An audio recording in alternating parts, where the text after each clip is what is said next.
జనవరి 29వ తేదీ మనం జరుపుకోబోయే భారతీయ వార్తాపత్రిక దినోత్సవం గురించి మాట్లాడుకుందాం. ఈరోజు చాలా ప్రత్యేకమైనది. ఎందుకంటే ఇది మన దేశంలో మొదటి వార్తాపత్రిక ప్రారంభమైన రోజు.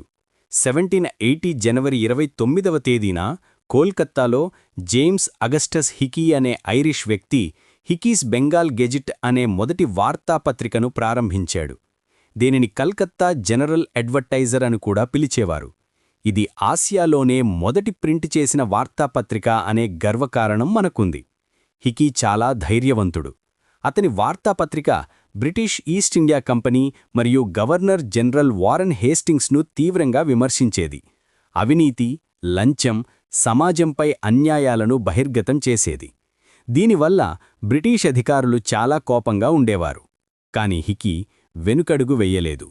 అతని వార్తాపత్రిక వారానికి ఒకసారి శనివారం ప్రచురితమయ్యేది. ఒక కాపీ రూపాయి ధర, వారానికి దాదాపు 400 కాపీలు అమ్ముడేవి. ఇది చాలా మంచి సంఖ్య ఆ కాలంలో. కాని బ్రిటిష్ అధికారులు హికీని ఆపడానికి ప్రయత్నించారు. వారతని వార్తాపత్రికను పోస్టల్ సర్వీస్ ద్వారా పంపడాన్ని నిషేధించారు. 1782లో కేవలం 2 ఏళ్లలో హికీ తన వార్తాపత్రికను మూసేయాల్సి వచ్చింది. కోర్టు ఆర్డర్తో అతని ప్రింటింగ్ మెషిన్ను జప్తు చేశారు. అయితే హిక్కీ చేసిన పని చాలా ముఖ్యమైంది. అతను మీడియా స్వేచ్ఛకు, పత్రికా స్వాతంత్ర్యానికి మార్గం చూపించాడు.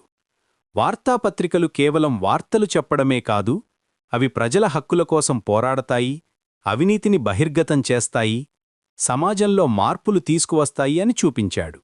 ఈరోజు వార్తాపత్రికలు మన ప్రజాస్వామ్యంలో 4వ స్తంభంగా పనిచేస్తున్నాయి.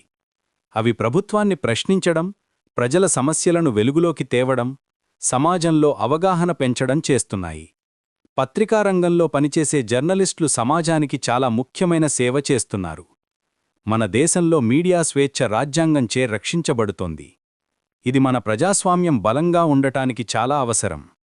హిక్కీ మొదలుపెట్టిన ఈ పరంపర ఈరోజు వరకు కొనసాగుతోంది.